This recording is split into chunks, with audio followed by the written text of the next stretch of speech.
آیا میدونستین ترتیب استفاده از ضد آفتاب و مرطوب کننده میتونه تاثیر زیادی روی سلامت و زیبایی پوست شما داشته باشه؟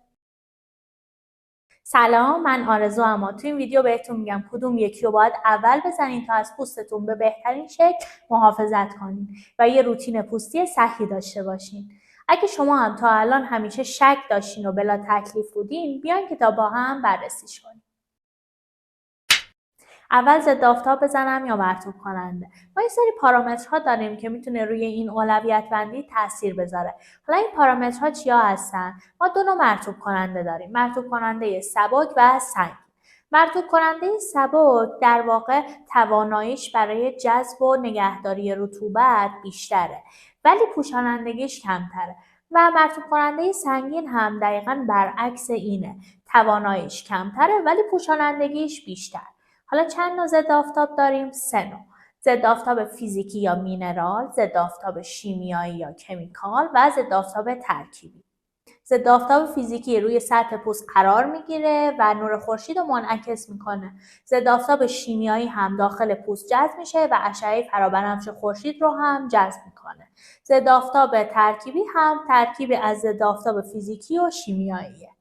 اگه میخواین راجع به ضد آفتاب‌ها بیشتر بدونین و بتونین تشخیص بدین چه ضد آفتابی مناسب پوستتونه، من تو این زمینه قبلا یه ویدیو ساختم و کامل 0 تا 100 رو بهتون گفتم. لینکشو میذارم تو دیسکریپشن، میتونین اونجا ببینید. خب حالا لایک و سابسکرایب کنین تا بریم ببینیم هر کدوم از این دسته‌بندی‌ها چه تأثیراتی روی پوست میتونن بذارن. حالت اول، اگه ضد آفتاب بزنیم روش از مرطوب کننده استفاده کنیم چه اتفاقی میافته؟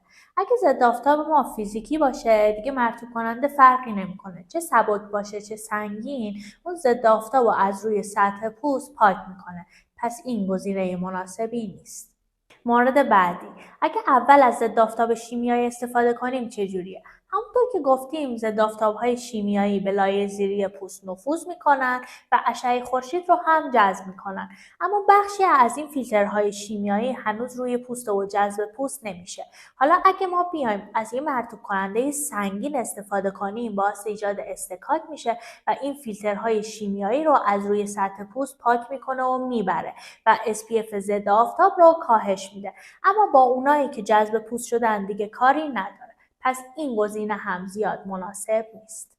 حالا اگه مرطوب کننده سبک رو روی ضد آفتاب شیمیایی بزنیم به چه صورته؟ تو این حالت هم اگه اون مرطوب کننده سبک رو محکم روی پوست ماساژ بدیم بازم باعث میشه فیلترهای شیمیایی سطحی پاک بشن. پس تو این مرحله خیلی بستگی داره که ما چجوری اون مرطوب کننده رو روی پوست ماساژ بدیم.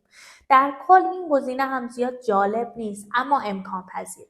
مورد بعدی، اگه ضد آفتابمون ترکیبی باشه و بعد بیایم از مرطوب کننده استفاده کنیم، چه سبک چه سنگین فرق نمیکنه. اون بخش فیزیکی ضد آفتاب رو از روی سطح پوست پاک میکنه، بنابراین اون SPF ضد آفتاب کاهش پیدا میکنه. حالت بعدی، اگه ضد آفتاب سنگین بزنیم روش بیایم از ضد آفتاب فیزیکی استفاده کنیم این حالت اوکیه، اما اگه از ضد آفتاب شیمیایی استفاده کنیم روش این زیاد مناسب نیست. چرا؟ چون این ضد آفتاب شیمیایی نمیتونه از این لایه نفوذ کنه و به لایه‌های زیری پوست برسه. و مورد آخر که بهترین حالت هم هست، ما اول بیایم از یه مرطوب کننده سبک استفاده کنیم و روش ضد آفتاب بزنیم. اینجا دیگه فرق نمیکنه ضد آفتابمون چه شیمیایی باشه چه فیزیکی، هیچ مشکلی ایجاد نمیکنه و بهترین حالت هم همین گزینه است. خب حالا اگه ما بخوایم یه جمع‌بندی کلی بکنیم و ببینیم کدوم حالت‌ها رو گفتیم بهتره، اولین گزینه که مناسب ترین گزینه هم هست، اول بیایم از یه مرطوب کننده سبک استفاده کنیم و بعد هر نوع ضد آفتابی روش بزنیم اوکیه. مورد بعدی هم گفتیم اگه بیایم از این مرطوب کننده سنگین استفاده کنیم و روش یه ضد آفتاب فیزیکی بزنیم این گزینه هم اوکیه. اما در کل شما میتونین بیاین به جای این کارا از یه ضد آفتابی استفاده کنین که خواص مرطوب کنندگی هم داشته باشه. دیگه اینجوری وسواس اینو ندارین کدومو اول بزنم کدومو آخر بزنم و خواص ضد آفتابتون هم دیگه تغییر نمیکنه و کم نمیشه.